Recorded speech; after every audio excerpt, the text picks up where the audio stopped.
নমস্কার বন্ধুরা, অভিজিৎ কিচেনে আপনাদের সবাইকে স্বাগত জানাই। আজকে আমি আপনাদেরকে একটা চিকেনের রেসিপি রান্না করে দেখাবো।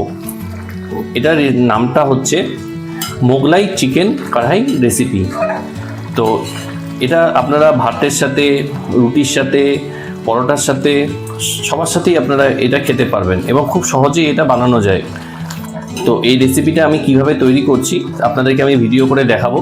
তো ভিডিওটা যদি ভালো লাগে অবশ্যই লাইক করবেন এবং চ্যানেলটিকে সাবস্ক্রাইব করবেন। চলুন তাহলে ভিডিওটা শুরু করা যাক। আমি যে আজকে মোগলাই চিকেন কড়াইটা তৈরি করব তার জন্য আমি এখানে 500 গ্রাম মতো চিকেন নিয়ে নিয়েছি। এবার এর মধ্যে আমি দিচ্ছি এই 1 চামচ মতো হলুদ, জিরের গুঁড়ো,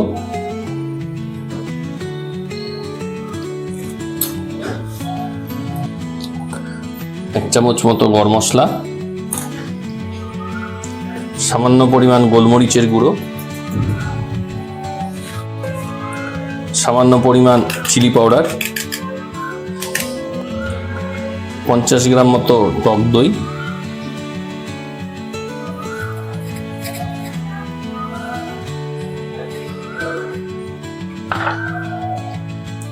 আর 2 টেবিল স্পুন আদা রসুনের পেস্ট।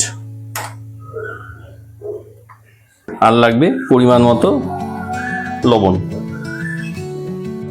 আর একটা লেবু আমি একটু চিপে রসটা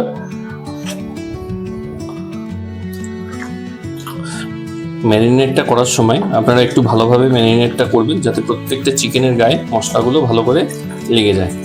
দিয়ে এটাকে কিছুক্ষণ সময়ের জন্য রেখে দিতে হবে।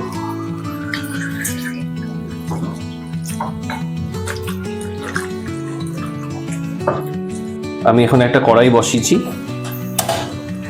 এবং গ্যাসটা জ্বালিয়ে দিলাম। কড়াইটা গরম হোক। কড়াই গরম হয়ে গেছে। আমি এখন এর মধ্যে সাদা তেল ঢেলে দিচ্ছি। আমি আজকে সাদা তেলে যেহেতু রান্না করব,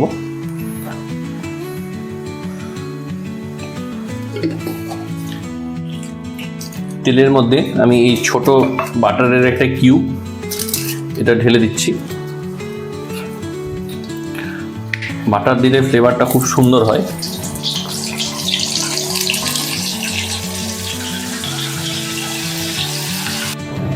আমাদের তেল আর বাটার একসাথে গরম হয়ে গেছে।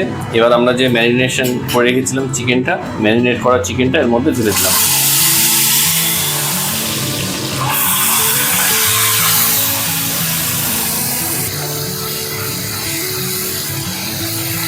এখন এই চিকেনটাকে এখন ভালো করে ভেজে নিতে হবে। এই চিকেনটা ভাজার সময় আপনাদের গ্যাসের ফ্লেমটা যেন অবশ্যই হাই থাকে।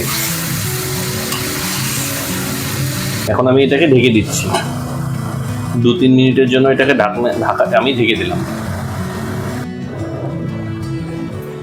2 মিনিট মতো হয়ে গেছে। এবার আমরা একটু উঠিয়ে দেখি।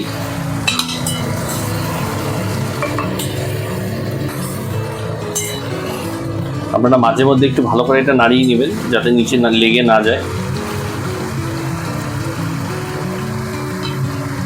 আবার একটু ঢাকা দিয়ে দিচ্ছি।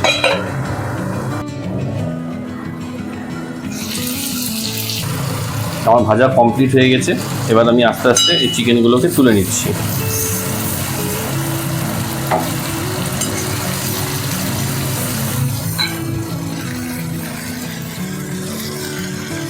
আমার চিকেনগুলো ভাজা হয়ে গেছে। এবার এটাকে আমি সাইডে রেখে দিচ্ছি। এবার এই তেলের মধ্যেই এই যে পেঁয়াজ কুচি, আমি দুটোকে পেঁয়াজকে কুচি করে রেখেছিলাম,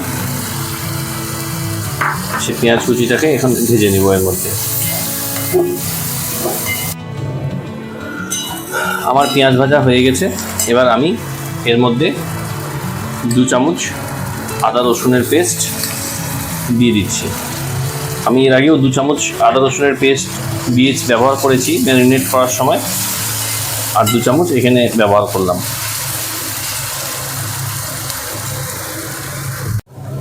এবার এর মধ্যে আমি দিব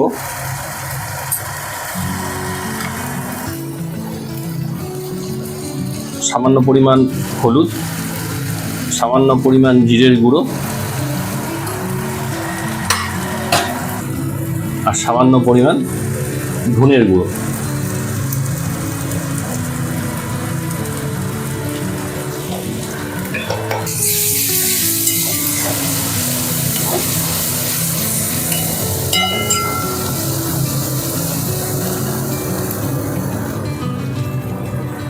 এবার এর মধ্যে আমি একটা টমেটো পেস্ট করে রেখেছি, সেই টমেটোটা ঢেলে দিলাম।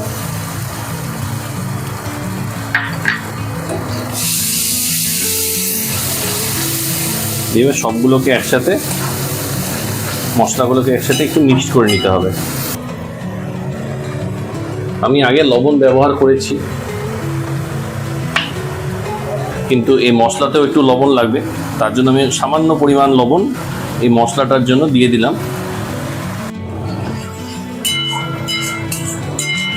যতক্ষণ পর্যন্ত আপনার মশলাটা দিয়ে তেল না ছাড়ছে ততক্ষণ পর্যন্ত আপনার এটাকে ভালো করে এভাবে নাড়িয়ে যেতে হবে।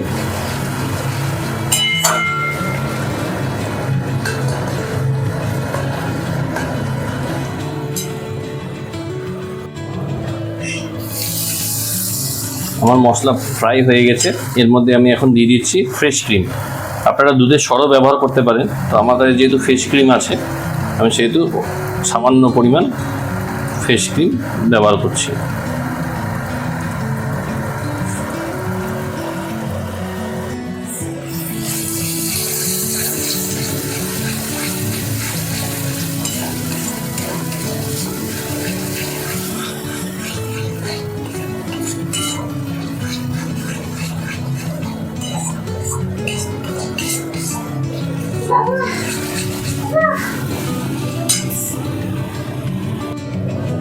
আপনারা চাইলে এখানে দুধও ব্যবহার করতে পারেন, তো আমি এখানে দুধ আর ব্যবহার করছি না, যেহেতু ফ্রেশ ক্রিম ব্যবহার করেছি। সামান্য পরিমাণে যে কসুরি মেথি একটু হাতে স্ম্যাশ করে এর মধ্যে দিয়ে দিলাম, একটু ভালো করে নাড়িয়ে নিচ্ছি।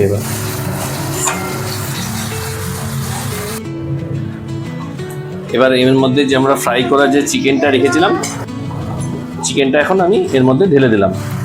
এবার মশলাটার সাথে চিকেনটা ভালো করে মিক্সড করে নিচ্ছি।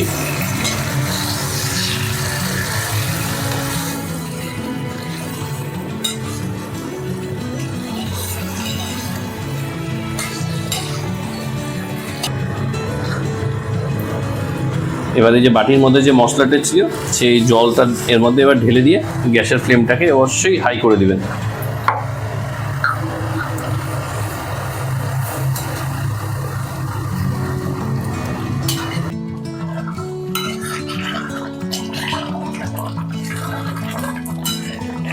তো আমার রান্না কমপ্লিট।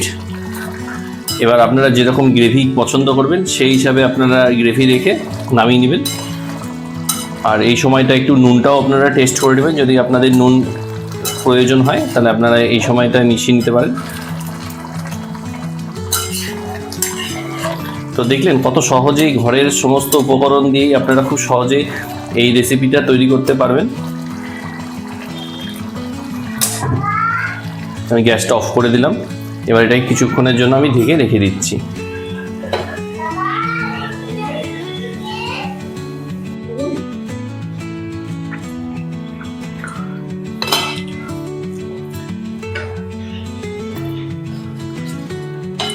দেখুন আমি এটাকে এখন প্লেটের মধ্যে সার্ভ করছি। কি সুন্দর কালার এসছে, জাস্ট দেখুন।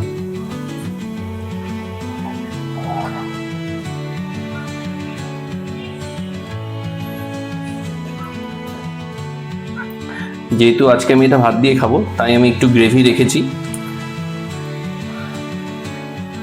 আর রুটি পরোটা দিয়ে খেলে অবশ্যই একটু গ্রেভিটা কমিয়ে নিতাম। দেখুন কি সুন্দর কালার এসছে।